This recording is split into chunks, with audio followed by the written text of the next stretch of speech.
សួស្តីពុកម៉ែបងប្អូនអរគ្នាដែលត្រូវការម៉ូទ័រថ្ងៃនេះយើងមកជាមួយនឹង stock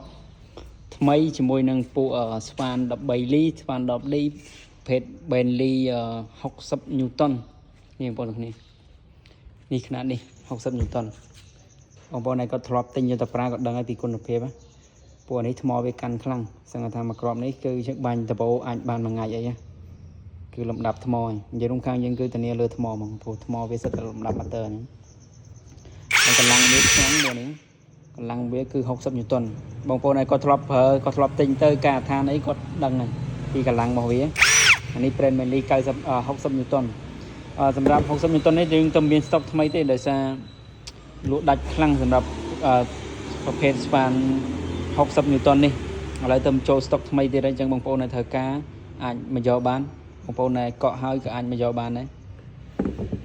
នេះវាមាន2សេរីហ្នឹងមានយើងអាចរើសបានយើងចង់បានក្បាលធំ13លីអានេះក្បាល13លីម៉ូទ័រវាដូចគ្នាខុសក្បាលយើងចង់បានក្បាល13លីក្បាល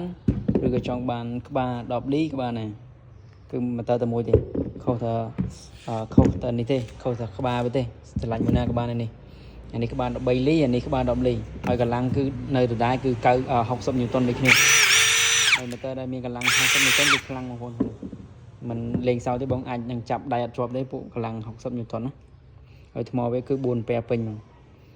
ថ្មនេះគឺធានា4 pair ពេញហ្មងអត់ពេញទេដូរឲ្យលុយវិញគឺប្រើកាន់ថ្មខ្លាំងអត់លក់ចេះតែបោកប្រាស់ភ្ញៀវ